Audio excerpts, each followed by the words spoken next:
வணக்கம். Welcome to கதை திரட்டு. இந்த வீடியோல நம்ம என்ன கதை கேட்க போறோம்னா, நினைவெல்லாம் நீயே கதையின் 12வது பகுதி. நம்ம சேனலை இதுவரைக்கும் சப்ஸ்கிரைப் பண்ணாதவங்க சப்ஸ்கிரைப் பண்ணுங்க. பக்கத்தில் இருக்கிற பெல் ஐகானை கிளிக் பண்ணி ஆல்ங்கிற ஆப்ஷனை ப்ரெஸ் பண்ணுங்க. ஹைப்புங்கிற ஆப்ஷனை கிளிக் பண்ணி இந்த வீடியோவை ஹைப் பண்ணுங்க. வாங்க கதைக்குள்ள போகலாம். இப்போது எதற்கு திருமணத்தை பற்றிய பேச்சு அப்பா? நான் தான் கடைகளை பார்த்து கொள்ள போகிறேன். இனி நீங்கள் வீட்டில்தான் இருக்க போகிறீர்கள். திருமணம் முடிந்த பிறகு மிகுதியை யோசிக்கலாம் என்றாள் சித்ரா முடிவான குரலில். தாயை கேலியாக பார்த்தபடி, நான் கடைக்கு போகிறேன், நீங்கள் போய் அம்மாவுக்கு தேங்காயை துருவி கொடுவுங்கள் அப்பா, பிறகாவது அம்மா சிரிக்கிறாரா பார்க்கலாம் என்றவள் பெற்றோரிடம் போய் வருகிறேன் என்று சொல்லிவிட்டு கிளம்பினாள். இனி என்ன சொன்னாலும் அவள் கேட்க மாட்டாள் என்பதை உணர்ந்த லட்சுமி மகளின் பின்னால் சென்றபடி, காலை சாப்பாட்டையாவது சாப்பிட்டு விட்டு போ சித்தோ என்றார் சத்தமாக. அதற்கிடையில் ஸ்கூட்டியில் ஏறி அமர்ந்திருந்தவள், அதை அப்பாவுக்கே போடுங்கள், இனி உங்களுக்கு வாய்த்த அடிமை அவர்தான், நான் கடையில் பார்த்து கொள்கிறேன் என்று விட்டு பறந்தாள். சாப்பிடாமல் போகிறாளே என்கிற கோபத்தோடு உள்ளே வந்த மனைவியை கண்களில் கேலி மின்ன சந்தானம் பார்க்க, இங்கே என்ன பார்வை, போங்கள், போய் உங்கள் மகள் சொன்னது போல தேங்காயை துருவுங்கள் என்றவருக்கும் கணவரின் பார்வையில் சிரிப்பு வந்துவிடவே சிரித்தார். அதன் பிறகான நாட்கள் சித்ராவுக்கு ஒருவித பிடிவாதத்துடனேயே கழிந்தன. அவனை பார்க்க வேண்டும், அவனோடு பேச வேண்டும், அவன் குரலை கேட்க வேண்டும் என்று பேராவல் எழுந்த போதும் அவற்றை அவள் செய்யவில்லை. மீண்டும் ஒரு முறை அவனிடமிருந்து சுடு சொற்களை பெற்றுக்கொள்ளும் திராணி அவளுக்கு இல்லை. உள்ளே அரித்து கொண்டிருக்கும் வேதனையே போதும். அவன் சொன்னது போல சித்திரை வருட பிறப்பு வரைக்கும் அவனுக்கு தொல்லை கொடுக்காது தள்ளியே இருக்க நினைத்தாள். அந்த பிடிவாதம் மனதில் இருந்த போதும் யாரிடமும் பகிர்ந்து கொள்ள முடியாத நேசத்தை பற்றியும் வெளியில் அதை காட்டிக்கொள்ளாமல் அவள் போடும் வேஷத்தை பற்றியும் பலதும் எண்ணி தவித்தது அவள் மனது. இப்போதெல்லாம் அடிமனதில் ஒருவித பயம் அவளை ஆட்டி படைத்தது. அன்று அவனை சொந்தமாக்கி விட்டது போலிருந்தாலும் இன்று அந்த நிகழ்வே அவளை நடுங்க வைத்தது. இனிதான் அவள் அவனை பற்றி கொள்ள வேண்டியதன் கட்டாயமும் புரிந்தது. முதலில் இயல்பாக தோன்றியிருந்த காதலும் நேசமும் இன்று ஒரு கட்டாயத்தின் கீழ் சென்று விட்டிருந்தது. இந்த மன போராட்டத்துக்கு மத்தியிலும் கடைக்கு ஆட்கள் இல்லாமல் அவன் அவதிப்படுவதை நினைவில் வைத்திருந்தவள் தனக்கு தெரிந்த ஒருவனை ரஞ்சனின் கடைக்கு வேலைக்கு அனுப்பினாள். அன்று அவளது ஸ்கூட்டியில் பிரேக் ஒழுங்காக பிடிக்கவில்லை என்று திருத்தி கொடுத்த போது அந்த கடையில் வேலை செய்யும் நகலன் முதலாளி இல்லையா என்று உள்ளே எட்டி பார்த்துவிட்டு, அக்கா, உங்கள் அப்பாவின் கடையில் எனக்கு ஒரு வேலை வாங்கி தருவீர்களா? இங்கே முதலாளி அடிக்கிறார் அக்கா, சம்பளமும் ஒழுங்காக தருவதில்லை என்றான் கண்கள் கலங்க.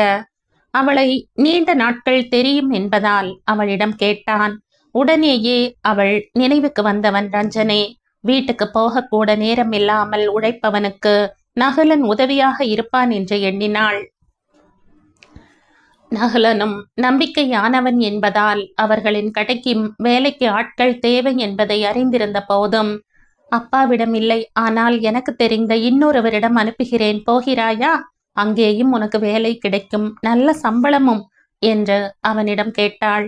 முகம் மலர தலையாட்டியவன் அவளது ஸ்கூட்டி திருத்தியதுமே அதோடு சேர்ந்து அந்த வேலையையும் விட்டுவிட்டு அன்றே அவளோடு வந்து விட்டான்.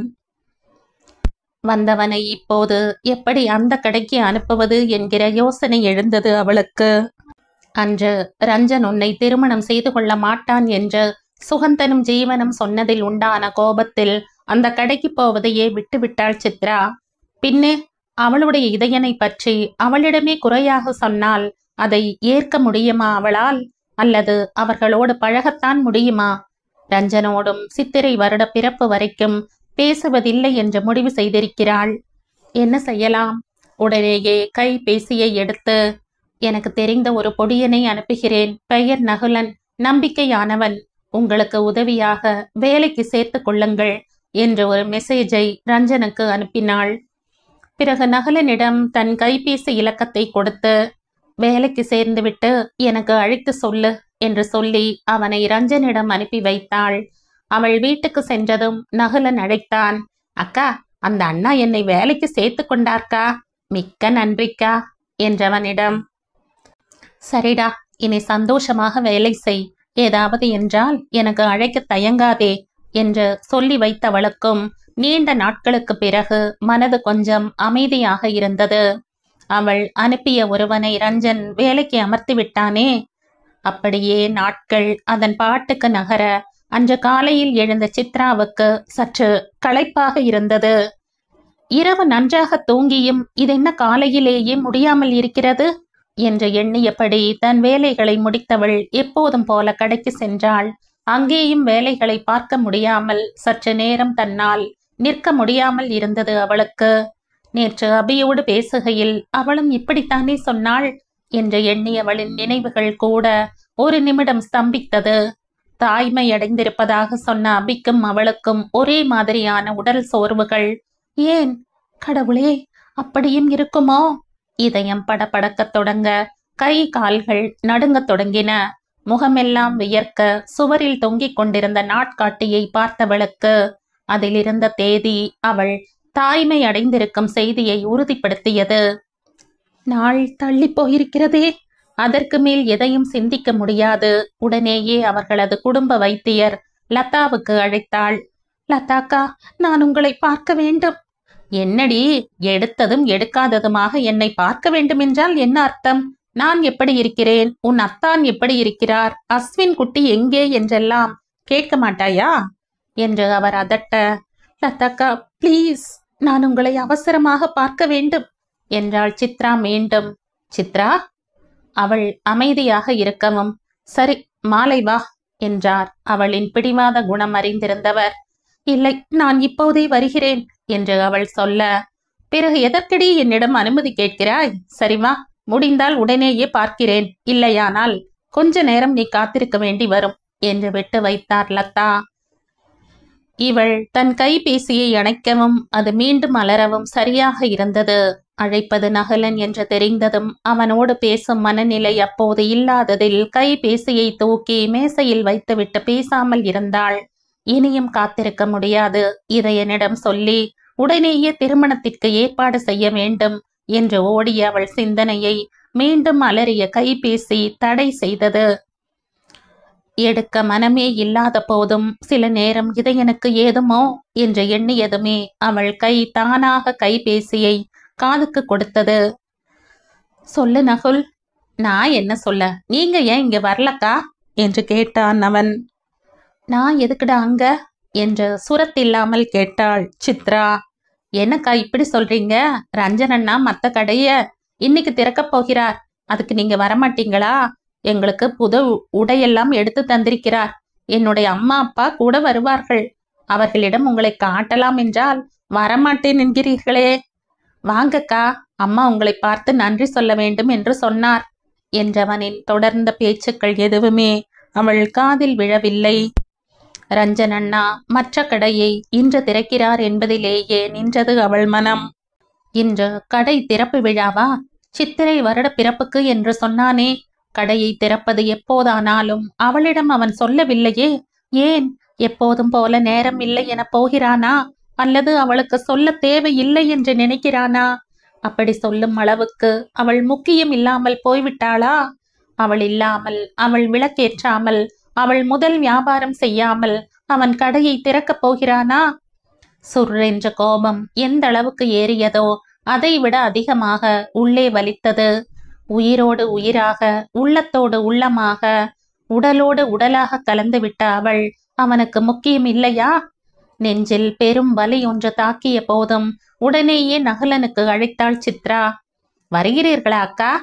அதை சொல்லத்தான் அடித்தீர்களா என்று ஆர்வமாக அவன் கேட்க, இந்த ஆர்வம் ரஞ்சனுக்கு இல்லாமல் போனதேன் என்ற வேதனையுடன் எண்ணினாள் சித்ரா. அவன் கேள்விக்கு பதில் சொல்லாது, கடை திறந்து விட்டீர்களா நகுலன் என்று கேட்பதற்குள் அவள் விழிகள் கண்ணீரால் நிறைந்தன. இல்லக்கா, இன்னைக்கு மதியம் 12 மணிதான் நல்ல நேரமாம், அதனால் இன்னும் திறக்கவில்லை. வரப்போகிறீர்களா அக்கா என்றவனிடம், இல்லடா சும்மா கேட்டேன் என்று விட்டு கைபேசியை அணைத்தவள் கண்ணனையும் பட்டும் படாமல் விசாரித்தாள். அவரும் இன்று ரஞ்சன் கடை திறப்பதை உறுதிப்படுத்தினார். அதற்கு மேலும் ஒரு நிமிடம் கூட தாமதிக்காமல் கடையை விட்டு வெளியேறிய சித்ரா நேராக சென்றது லதாவிடம். வா வா சித்ரா, எப்படி இருக்க என்று அவர் கேட்க பதில் சொல்ல முடியாமல் அவர் முகத்தை பாராமல் நின்றவளை கூர்ந்தார் லதா. இது இவள் இயல்பு இல்லையே என்ற சிந்தனை ஓட, என்ன சித்ரா, ஏன் என்னை பார்க்க வேண்டும் என்றாய்? அப்படியே பார்ப்பது என்றாலும் வீட்டுக்கு வர வேண்டியதுதானா என்று விசாரித்தார். செக்கப் செய்ய வந்தேன்கா. என்ன செக்கப்? ஆன்டி எப்படி உன்னை தனியா அனுப்புனாங்க என்று கேட்டவரின் கேள்வியில் அவர் அப்படி அனுப்ப மாட்டாரே என்கிற செய்தி பொதிந்திருந்தது. அது நானாகத்தான் வந்தேன் என்றவளை யோசனையாக பார்த்தார். சரி சொல்லு, என்ன செக்கப்? கை கால்கள் உதறியது அவளுக்கு. உதடுகள் உலர்ந்து போனது. ஆனாலும் வந்த விஷயத்தை முடித்தாக வேண்டுமே. எனக்கு நாள் தள்ளி போயிருக்கிறது, அதுதான் என்றாள் குனிந்த தலை நிமிராது. நாள் தள்ளி போயிருக்கிறதா என்று சாதாரணமாக தொடங்கியவர், ஏய் என்னடி சொல்ற என்று அதிர்ந்தபடி அமர்ந்திருந்த நாற்காலியில் இருந்து பதறி எழுந்தார். அவமானத்தில் முகம் கன்றிவிட்ட போதும் அமைதியாக இருந்தவளை முறைத்தபடி, அம்மா அப்பாவுக்கு தெரியுமா என்று கேட்டார். அவள் தலை இடமும் வலமுமாக ஆடியது. யார் காரணம் என்று அடுத்த கேள்விக்கு பதில் சொல்லாமல் நின்றவள், முதலில் செக் பண்ணிவிட்டு சொல்லுங்கள் லதாக்கா என்றாள் மெலிந்த குரலில். சற்று நேரம் அவளையே பார்த்த லதா, வா என்றபடி உள்ளறைக்கு அவளை அழைத்து சென்று பரிசோதித்தார். எல்லாம் முடிந்து வெளியே வந்தவர், எல்லோரிடமும் இதை சொல்கையில் அவர்களுக்கு கை கொடுத்து புன்னகையோடு வாழ்த்தித்தான் சொல்வேன். ஆனால் உனக்கு என்றவர் சற்று இடைவெளி விட்டு, நீ அம்மாவாக போகிறாய், 6 வார கரு என்றார் இறுகிய குரலில். அவள் எதிர்பார்த்து வந்ததுதான். ஆனாலும் அதை லதா உறுதிப்படுத்திய போது எவ்வளவு தடுக்க முயன்றும் அவள் விழிகளில் இருந்து கண்ணீர் கசிவதை தடுக்க முடியவில்லை. இது நடக்காமல் இருந்திருக்கலாமோ? இந்த குழந்தை உருவாகாமல் இருந்திருக்கலாமோ? அவள் செய்த தவறை ஊருக்கே அம்பலப்படுத்தும் நிலை வந்துவிடுமோ? இந்த அநியாயத்தை செய்தவன் யார் என்று ஆத்திரத்தோடு கேட்ட லதாவின் பேச்சு அவள் சிந்தனையை தடை செய்தது. கலங்கிய விழிகளை அவருக்கு காட்டாதிருக்க முயன்றபடி, அவரை மரியாதை இல்லாமல் பேசாதீர்கள் லதாக்கா, அவரைத்தான் திருமணம் செய்ய போகிறேன், யார் என்று பிறகு சொல்கிறேன் என்றாள். 12 மணிக்கு இன்னும் அரை மணி நேரமே இருப்பதை உணர்ந்து, சரிக்கா நான் வருகிறேன் என்றவள் அவரையும் மேலே பேச விடாது அங்கிருந்து வெளியேறினாள். அவள் நேரே சென்றது ரஞ்சனின் புதுக்கடைக்கு. அங்கே ஆண்களும் பெண்களுமாய் பலர் நின்றனர். எல்லோர் முகத்திலும் பணக்கார களையும் ஒருவித நிமிர்வும் மிக நன்றாகவே தெரிந்தது. அவர்களுக்குள் அவளுக்கு தெரிந்தவர்கள் என்றால் ரஞ்சனின் தாயார் நித்யா மற்றும் நகலன் மட்டுமே. கடைக்குள் வந்து கொண்டிருந்த சித்ராவை யார் இது என்பதாக எல்லோரும் பார்த்தாலும் நகலன் மட்டுமே ஓடி வந்து வரவேற்றான். அக்கா வாங்கக்கா, வரமாட்டேன்னு சொன்னீங்க, வாங்க வாங்க. அவனின் உற்சாகமான வரவேற்புக்கு பதிலாக ஒப்புக்கு புன்னகைத்தவள் அங்கிருந்தவர்களை விழி உயர்த்தி பார்த்தாள். அவள் யார் என்பதை அறிந்திருந்த ராசமணி சின்ன புன்னகையோடு தலையசைத்து பேருக்கு வரவேற்றார். பதிலுக்கு புன்னகைத்தவளின் விழிகள் அவர் அருகில் நின்ற நித்யாவை பார்க்க, அவளோ அலட்சியமும் திமிருமாக சித்ராவை பார்த்தாள். முன்னர் ரஞ்சன் ரிபோக்கில் வேலை செய்யும் போது அங்கே செல்கையில் சித்ராவை பார்க்க நேர்ந்தால் அவளின் உடை முதல் அணிந்திருக்கும் நகை வரை அனைத்தையும் பார்க்கையில் ஒருவித பொறாமை நித்தியின் மனதில் மின்னும். இன்று அவளுக்கு இணையாக, சொல்லப்போனால் கடைக்கு என்று சாதாரண சேலையில் வழமையான எளிய நகைகளுடன் இருந்த சித்ராவை விட பொலிவுடன் நின்ற நித்திக்கு தன்னை நினைத்தே கர்வமாக இருந்தது. என்னை பார் என்பதாக ஒரு பார்வையை சித்ராவின் புறம் வீசிவிட்டு அலட்சியமாக முகத்தை திருப்பிக் கொண்டாள். மனதில் பாரத்தோடும் வலியோடும் வந்த சித்ராவுக்கு அவர்களின் அலட்சியம் கருத்தில் படவே இல்லை. அவள் விழிகள் அங்கிருந்தவர்களில் ஒருவனை தேடி அலைந்தன. அவளின் தேடல் அறியாத நகுலன், அக்கா என்னோட அம்மாவோட பேசுறீங்களா என்று ஆர்வமாக கேட்டான். அதற்கென்ன நகுல், கட்டாயம் பேசுகிறேன் என்று இவள் சொல்லிக் கொண்டிருக்கும் போதே முடிந்தவரை கவர்ச்சியாக சேலையை அணிந்து நடை உடை பாவனை அனைத்திலும் அலட்சியம் மின்ன ரஞ்சனின் தாயாரை நெருங்கினாள் சாதனா. எங்கத்த ரஞ்சன் மச்சான காணல? நானும் அவருமா சேர்ந்து திறக்கப் போகும் முதல் கடை இது. அதை நல்ல நேரம் முடியும் முன்பே திறக்க வேண்டாமா? இனி பாருங்கள், ரஞ்சன் மச்சான் பல கடைகள் திறக்கப் போகிறார். எல்லாம் அவருக்கு நான் மனைவியாக போகும் ராசி என்றாள் பெருமையாக. அதை அச்சரம் பிசகாது அப்படியே உள் வாங்கி கொண்ட சித்ராவின் விழிகள் பெரும் அதிர்ச்சியில் விரிந்தது என்றால், சந்தனத்தை கரைத்து எடுத்து கொண்டு வந்த ரஞ்சனின் வேக நடை அவளை கண்டதும் நின்றது. ஒரு நிமிடம் தான் கேட்டது உண்மைதானா, சரியாகத்தான் கேட்டோமா என்று அதிர்ந்து நின்றாள் சித்ரா. அவளின் சந்தேகத்தை தீர்க்கும் விதமாக, பின்ன நீ என் வீட்டுக்கு மருமகளாக வருவதில் எனக்கும் சந்தோஷம்தான். நித்தியின் அப்பாவின் விருப்பமும் அதுதானே என்றார் ராசமணி சாதனாவிடம். அதை கேட்டவளுக்கோ பெரும் அதிர்ச்சி. அன்று சுகந்தனும் ஜீவனும் சொன்ன போது கூட அவள் சிறிதும் நம்பினாள் இல்லையே. அவர்கள் மீதுதானே கோபம் வந்தது. தோ இன்று வரை அந்த கடையின் வாசலை அவள் மிதிக்கவும் இல்லை, அவர்களோடு பேசவும் இல்லை. ஏன், அவளது இதயனை பற்றி அவர்கள் பிழையாக பேசிவிட்டார்கள் என்கிற ஆத்திரம், அவன் நண்பர்களாக இருந்தும் அவளிடம் இப்படி சொன்னார்களே என்கிற கோபம், என் இதயனை எனக்கு தெரியாதா என்கிற கர்வம், அதை பற்றி அவள் அதற்கு பிறகு சிந்தித்ததே இல்லையே. ஏன், ரஞ்சனிடம் கூட அதை கேட்க வேண்டும் என்று அவள் எண்ணியதில்லை. அவ்வளவு நம்பிக்கை. என் இதயன் எனக்கு துரோகம் செய்ய மாட்டான் என்கிற அசைக்க முடியாத நம்பிக்கை. அப்படி நம்பியது பிழையோ? அதிர்ச்சி விலகாது காதில் விழுந்ததை ஜீரணிக்க முடியாது ஸ்தம்பித்து நின்றவளின் பார்வையில் விழுந்தான் ரஞ்சன். அவனை பார்த்ததுமே வேதனையும் கண்ணீரும் விழிகளில் பொங்க, இவர்களெல்லாம் இப்படி சொல்கிறார்களே, இதற்கு நீ என்ன சொல்லப் போகிறாய் என்பதாக அவள் அவனை பார்க்க, அவனுமே நின்ற இடத்திலிருந்து அசைய முடியாமல் நின்றான். அங்கு அவளை எதிர்பாராமல் கண்டதில் அதிர்ந்தாலும் உடனேயே தன் உணர்வுகளை கட்டுக்குள் கொண்டு வந்தவனின் புருவங்கள் சுழித்தன. அதுவே அவளின் உயிரின் ஆழம் வரை வலிக்க துடித்து போய் அப்படியே நின்றாள் சித்ரா. அதற்குள், அங்கே நின்று என்ன செய்கிறீர்கள் ரஞ்சன் மச்சான்? நேரமாகிறது, மாறுங்கள், கடையை திறக்க வேண்டாமா என்று அழைத்தாள் சாதனா. சட்டென சித்ராவிடம் இருந்த பார்வையை திருப்பியவன் தோ என்றபடி சென்று சந்தனத்தை சுவாமி படங்களுக்கு முன்னால் வைக்க விளக்கை ஏற்றுவதற்காக லைட்டரை கையில் எடுத்தாள் சாதனா. நீயும் அவள் அருகில் நின்று கொள் ரஞ்சன், இருவருமாக விளக்கை ஏற்றுங்கள் என்றார் சாதனாவின் தாய் மல்லிகா. அப்படி அந்த பெண் அருகில் போய் நின்றுவிட மாட்டான் என்கிற நம்பிக்கையும் நின்று விடுவானோ என்கிற பயமுமாக சித்ராவின் விழிகள் கலக்கத்தோடு ரஞ்சனையே நோக்கின. சித்ராவை திரும்பி பார்த்தான் ரஞ்சன். அவள் அருகில் சென்று நின்று விடாதீர்கள் என்று யாசித்தன அவளது விழிகள். ஒரு நொடி அவளையே நோக்கியவன் முகத்தை திருப்பிக் கொண்டு சாதனாவின் அருகில் சென்று நின்று கொண்டான். அதை பார்த்த சித்ராவின் நெஞ்சு அதிர்ந்தது. நடந்ததை நம்ப முடியாமல் ரஞ்சனின் முதுகை வெறித்தன அவள் விழிகள். ஆக ஜீவனும் சுகந்தனும் சொன்னது உண்மைதான்.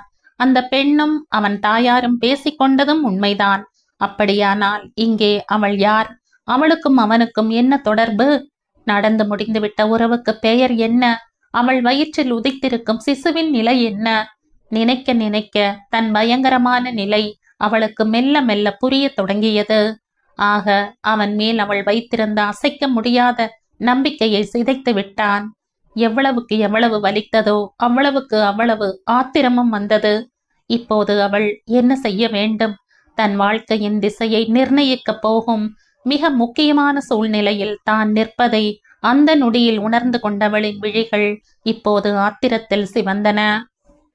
உடனேயே அவள் உடல் நிமிர்ந்தது.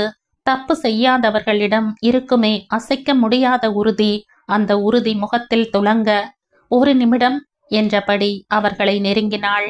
விளக்கை ஏற்ற போன சாதனா என்ன என்பதாக பார்க்க அங்கிருந்த மற்றவர்களின் பார்வையும் அவளை தொடர்ந்தது. சாதனாவின் கையில் இருந்த லைட்டரை பிடுங்கியவள் தள்ளுங்கள் என்று விட்டு ரஞ்சனின் அருகில் நின்று விளக்கை ஏற்றினாள். அவளின் அந்த நிமிர்வில் யாரை கண்டு மஞ்சாத துணிவில் ரஞ்சனே சற்று அசந்துதான் போனான். யாருமே இதை சற்றும் எதிர்பாராததில் நடப்பதை யூகித்து உணர்ந்து தடுப்பதற்கு முன்பு விளக்கை ஏற்றிவிட்டிருந்தாள் சித்ரா. ஏய், என்ன செய்கிறாய்? இது யார் ரஞ்சன்? என்ன செய்கிறாள் இந்த பெண்? என்னடா பார்த்து கொண்டிருக்கிறாய் என்ற பல குரல்கள் பதட்டத்துடனும் ஆத்திரத்துடனும் சினத்துடனும் ஒலிக்க, அதில் சிறிதும் பாதிக்கப்படாமல் இரு கரம் கூப்பி சுவாமியை கும்பிட்ட சித்ரா அன்று போலவே இன்றும் திருநீறு சந்தனத்தை ரஞ்சனின் நெற்றியில் பூசிவிட்டாள். அதை பூசுகையில் சந்தித்து கொண்ட இரு ஜோடி விழிகளும் வெட்டி கொண்டன. அவன் விழிகள் ஆத்திரத்துடன் அவளை உறுத்தது என்றால், என் உரிமையை நீ தரும் இடத்திலும் நான் பெரும் இடத்திலும் இருப்பேன் என்று நினைத்தாயோ என்று கேட்டது அவள் விழிகள். எனக்கானதை நான் யாருக்காகவும் எந்த இடத்திலும் விட்டு கொடுக்க மாட்டேன் என்கிற பிடிவாதம் தெரிந்தது அவள் முகத்தில். சித்ராவின் செயலில் வெகுண்ட ராசமணி, சித்ரா, நீ யார் என் மகனின் கடையில் விளக்கேற்ற என்று கேட்டார் ஆத்திரத்துடன். அவர் தன் சொந்த பந்தங்களின் முன்னால் அவமானப்படுத்தப்பட்டு விட்டதாக உணர்ந்தார். அதோடு சாதனாவும் அவள் குடும்பமும் வேறு நிற்கிறதே. அவர்கள் ரஞ்சனுக்கும் சாதனாவுக்குமான கல்யாணத்தை நிறுத்திவிட்டால் தன் கணவரின் ஆசை நிறைவேறாமல் போய்விடுமே என்கிற பதைப்பு. ஆனால் அவரின் கோபத்துக்கு சிறிதும் அஞ்சாமல், நான் யார் என்று உங்கள் மகனிடமே கேளுங்கள் சொல்வார் என்று நிமிர்ந்தே பதில் சொன்னாள் சித்ரா. அதை கேட்ட ராசமணியே அசந்து போனார். இவ்வளவு பேருக்கு முன்னால் ஒரு பெண் துணிந்து உன் மகனை கேள் என்று சொல்கிறாள் என்றால் அந்த தைரியத்தை யார் கொடுத்தது? என் மகனா? ஏன்? எப்படி? சந்தேக விதை மனதில் விழ மகனை பார்த்தார் ராசமணி. எல்லோருக்கும் முன்னால் அவரால் அதை வாய்விட்டு கேட்க முடியாதே. முகம் இறுக சொந்தங்கள் எல்லோரும் அவர்களையே பார்த்து கொண்டிருக்கையில் ஒன்றும் சொல்ல முடியாமல் அவளை உறுத்தபடி நின்ற ரஞ்சனை ஒரு பார்வை பார்த்துவிட்டு கடையை பார்க்கும் விதமாக அவர்களை விட்டு விலகி சென்றாள் சித்ரா. அவளை வெறுப்புடன் பார்த்துவிட்டு, இங்கு என்னதான் நடக்கிறது அண்ணி என்று ஆத்திரத்துடன் கேட்டார் மல்லிகா. அது ஒன்றும் இல்லை மல்லிகா, அந்த பெண் இவன் முதலில் வேலை செய்தானே அந்த கடை முதலாளியின் மகள் என்று அவரை சமாளிக்க பார்த்தார் ராசமணி. அதற்காக எது வேண்டுமானாலும் செய்யலாமா? இப்போது அவன் அங்கு வேலை செய்யவில்லையே, பிறகு என்ன? இவ்வளவு உரிமையாக விளக்கை ஏற்றுகிறாள், திருநீரை பூசி விடுகிறாள். ரஞ்சன் ஒன்றும் சொல்லாமல் நிற்கிறான். என்னதான் நடக்கிறது இங்கே?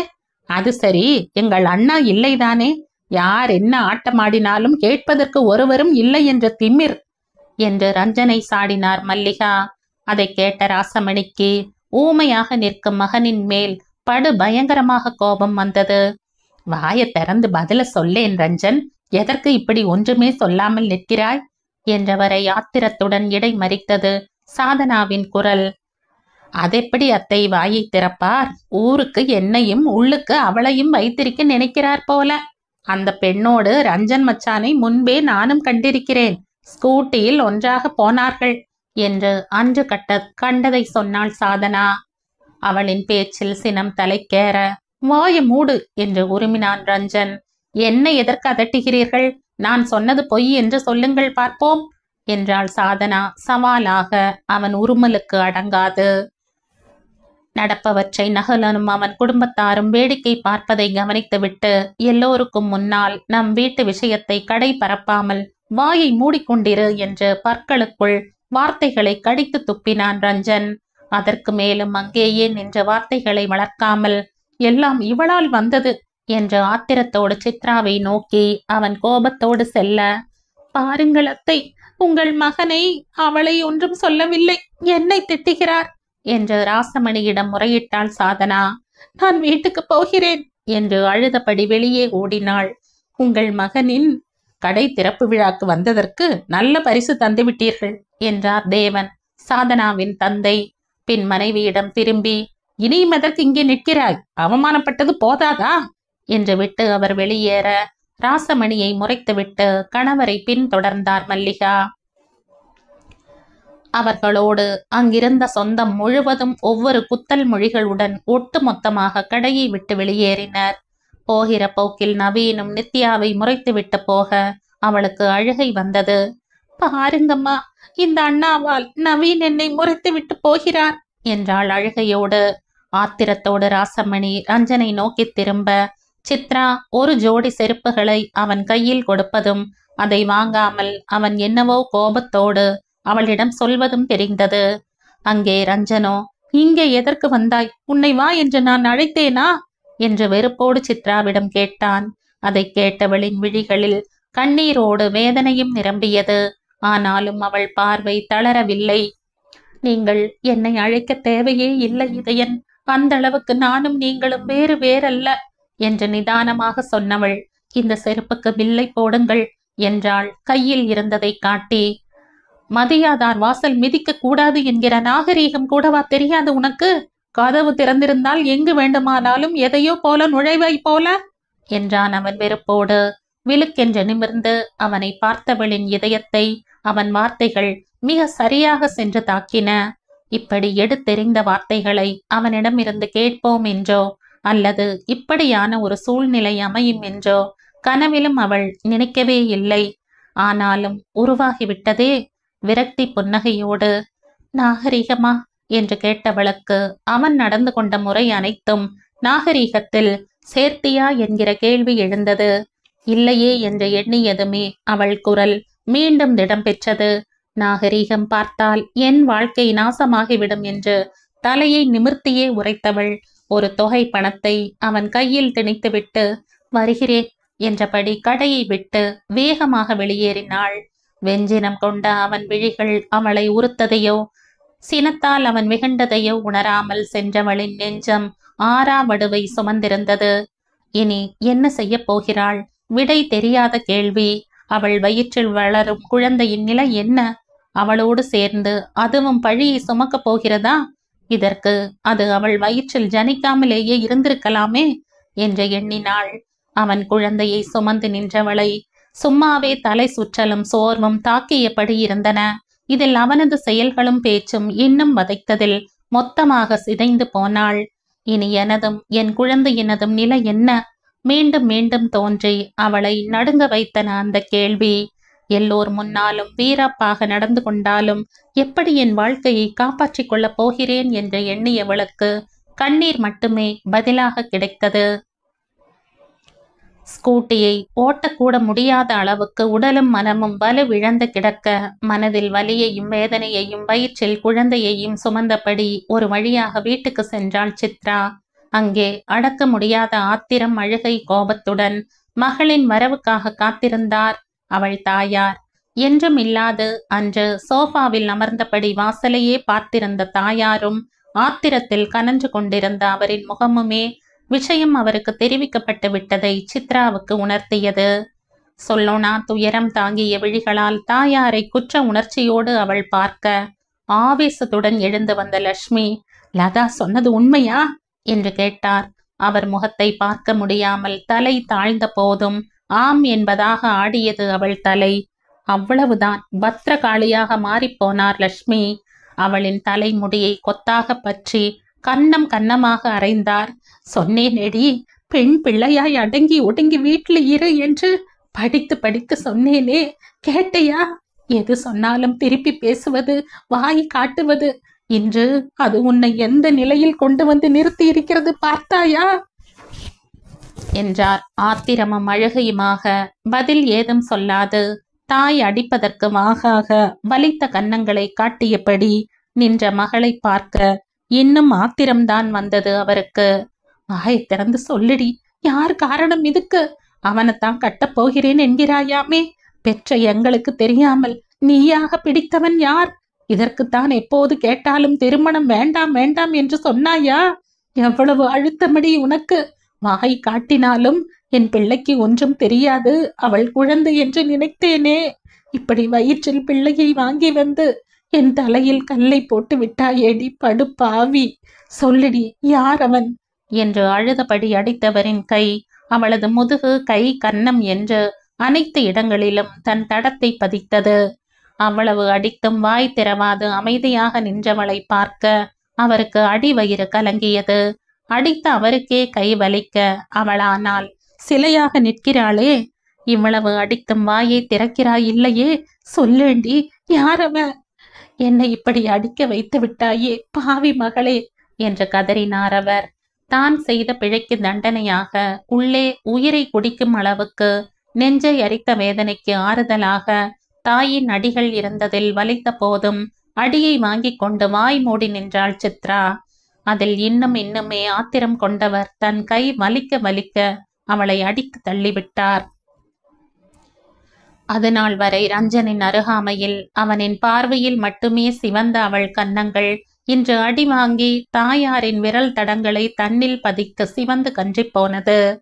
வேக நடையோடு வீட்டின் உள்ளே வந்து கொண்டிருந்த சந்தானம் வெறி கொண்டு அடிக்கும் மனைவியையும் கண்களில் கண்ணீர் வழிய அதை தாங்கியபடி நின்ற மகளையும் கண்டு ஒரு நொடி அதிர்ந்துதான் போனார். லக்ஷ்மி என்று கத்தியபடி ஓடி வந்து மகளை தன் பக்கம் இழுத்தவர் மனைவியை பிடித்து தள்ளிவிட்டார். சோஃபாவில் துப்பென்று விழுந்தவர் அதிர்ச்சியோடு கணவரை நிமிர்ந்து பார்க்க, நான் வரும் முன் உனக்கு என்ன அவசரம்? இப்படி மிருக மாதிரி பிள்ளையை போட்டு அடித்திருக்கிறாயே என்றார் ஆத்திரத்தோடு. இப்போதும் என்னைத்தான் திட்டுங்கள். இவள் செய்த வேலைக்கு அடிக்காமல் வேறு என்ன செய்ய சொல்கிறீர்கள்? நான் என்ன சொன்னாலும் கேட்காமல் அவளோடு சேர்ந்து நீங்களும் ஆடுவீர்களே, பார்த்தீர்களா? இப்போது வயிற்றில் வாங்கி கொண்டு வந்து நிற்கிறாள். ஒரு கல்யாணத்தை செய்து வையுங்கள் என்று தலைப்பாடாய் அடித்து கொண்டேனே, கேட்டீர்களா? கொஞ்சமாவது என் பேச்சை காது கொடுத்து கேட்டிருந்தால் இது நடந்திருக்குமா? படிச்சு படிச்சு சொன்னனே, படிக்கிறேன் என்று சொல்லி இப்படி வாழ்க்கையை தொலைத்து விட்டு வந்து நிற்கிறாளே, இனி என்ன செய்ய போகிறோம் என்று கேட்டவர் அதற்கு மேலும் முடியாமல் தன் தலையிலேயே அடித்து கொண்டு கதறினார். அப்பட்டமாக முகத்தில் வேதனை துலங்க ஒரு கணம் அசையாது நின்றார் சந்தானம். அவருக்கும் மகள் செய்தது பெரும் அதிர்ச்சியே. மனைவி தொலைபேசியில் அழைத்து சொன்னபோது என் மகளா, இருக்காது என்றுதான் நினைத்தார். அவருக்கும் மகள் மேல் கோபம் இருக்கிறதுதான், ஆத்திரம் இருக்கிறதுதான். ஆனால் அதற்கு மேலாய் பாசம் இருக்கிறதே. அதோடு ஆத்திரப்பட்டும் கோபப்பட்டும் காணப்போவது என்ன? ஏற்கனவே மனதால் நொந்திருக்கும் மகளை உடலாலும் நோகடிப்பதில் என்ன லாபம்? தாய் தந்தையரின் முகம் காண முடியாமல் குன்றி போய் நின்ற மகளை ஒரு வேக பார்வையால் அளந்துவிட்டு, முதலில் நீ இப்படி அழுது புலம்புவதை நிறுத்து என்றார் மனைவியிடம் கடுமையான குரலில். எப்போது பார்த்தாலும் என்னையே அடக் லக்ஷ்மி என்கிற அதட்டல் அவரின் வாயை மூட வைத்தது. அதுநாள் வரை கண்டிப்பே காட்டுகிறாத கணவரின் கடுமையில் அதிர்ந்து விரிந்த விழிகளில் கண்ணீர் வழிய கணவரையே அவர் பார்க்க சந்தானத்துக்கு ஐயோ என்றிருந்தது. கொஞ்சம் அமைதியாக இரு லக்ஷ்மி, அழுது ஆர்ப்பாட்டம் செய்து என்ன காணப்போகிறாய் என்றார் தனிந்த குரலில். ஆனால் அவள் என்று ஆரம்பிக்கும் முன்பே லக்ஷ்மியின் விழிகளில் கண்ணீர் இன்னும் பெருக்கெடுத்தது. என்னால் முடியவில்லையே, இனி என்ன செய்ய போகிறோம்? அவள் கல்யாணம் நடக்குமா? எவ்வளவு ஆசைப்பட்டேன். என் பிள்ளைக்கு அப்படி செய்ய வேண்டும், இப்படி செய்ய வேண்டும் என்று கனவு கண்டேனே, எல்லாம் போச்சே என்ற கதறிய தாயாரை பார்க்க சித்ராவின் விழிகள் கண்ணீரை சொரிந்தன என்றால் உள்ளம் இரத்த கண்ணீரை வெடித்தது. எல்லாம் நல்லதாகவே நடக்கும். நீயாக எதற்கு எதையோ நினைக்கிறாய்? கொஞ்சம் அமைதியாக இரு என்றவர் இனியுமா என்கிற கேள்வியை தாங்கி நம்பிக்கையோடு பார்த்த மனைவியை பொருட்படுத்தாது மகளிடம் திரும்பினார். அவள் தலை தன்னாலே தரையை பார்த்தது. யாரவன் என்று மகளிடம் கேட்டவரின் முகமும் குரலும் கோபத்தை அடக்கியதில் கல்லாக இறுகி கிடந்தது. அதுவரை அவரை அப்படி கண்டிராதவளுக்கு பயத்தில் உடல் நடுங்கியது. ரஞ்சன் என்றாள் மெல்லிய குரலில். புரிந்தும் புரியாத தொனியில் எந்த ரஞ்சன் என்று கேட்டார் சந்தானம். அதுவரை சித்து என்கிற அழைப்பு இன்றி, எப்போதும் குரலில் கொஞ்சம் பாசமும் இன்றி வெற்று குரலில் பேசியவரின் ஒதுக்கத்தில் குபுக் என்று வழிந்த கண்ணீரோடு நம் கடையில் வேலை செய்தவர் என்றாள். என்ன சொல்கிறாய்? நம்மிடம் வேலை செய்தானே ரஞ்சன், அவனா என்றவருக்கு மகள் சொன்னதை நம்ப முடியவில்லை. ஆனால் நம்பாமல் இருக்கவும் வழி இல்லையே. சற்று நேரம் ஒன்றுமே சொல்லாமல் நின்றவர், சரி, இனி என்ன செய்ய போகிறீர்கள் என்று கேட்டார். மூன்றாம் நபராக நின்று அவர் கேட்டதில் அடிபட்டு நின்றாள் சித்ரா. சொல்லு, என்ன முடிவெடுத்திருக்கிறீர்கள் என்று மீண்டும் கேட்டார். என்ன சொல்வாள்? மலை போல் நம்பியவன் என் கழுத்தை அறுத்து விட்டான் என்றா? அவன் வேறு ஒரு பெண்ணோடு ஜோடி சேர நினைக்கிறான் என்றா? எதை சொல்வாள்? தெரியாது என்றாள் உள்ளே போன குரலில். என்னடி தெரியாது? பிள்ளையை மட்டும் வாங்க தெரிந்த உனக்கு இது தெரியாதா என்று பொறுமையின்றி கொதித்தார் அவள் தாயார். வெடிக்க பார்த்த விம்மலை அடக்கி கொண்டு சித்ரா நிற்க மனைவியின் புறம் கண்டிப்பான பார்வை பார்த்தார் சந்தானம். மீண்டும் மகளிடம் திரும்பி தெரியாது என்றால் என்ன அர்த்தம் சித்ரா? இனியும் நீ இப்படியே இருக்க முடியாது. உடனேயே திருமணம் முடிந்தாக வேண்டும். அவனிடம் பேசினாயா என்ற பொறுமையாகவே கேட்டார். இதை பற்றி அவருக்கு இன்னும் தெரியாது. அதை பொறுமையாக கேட்டுக்கொண்டவர் அடுத்து என்ன செய்வது என்று யோசித்தார். என்னதான் பொறுமை காட்டி பேசினாலும் மகள் இப்படி செய்து விட்டாளே, பாசம் காட்டி கெடுத்து விட்டோமே, மனைவியின் பேச்சை கேட்டிருக்கலாமோ என்று உள்ளே தவித்து கொண்டுதான் இருந்தது அவர் உள்ளமும். அதோடு மகளின் செயலால் கோபம் இருந்தாலும் வேதனை இருந்தாலும் அவளை அப்படியே விட்டுவிட முடியாதே. ஒரே ஒரு செல்ல மகளை மடியில் அன்றி நெஞ்சில் தாங்கி வளர்த்தவராயிற்றே. நடந்துவிட்ட தவற்றை நிவர்த்தி செய்யவே முயன்றார். சரி, ரஞ்சனோடு நானே திருமணத்தை பற்றி பேசுகிறேன் என்றவர் அவனுக்கு அழைத்தார்.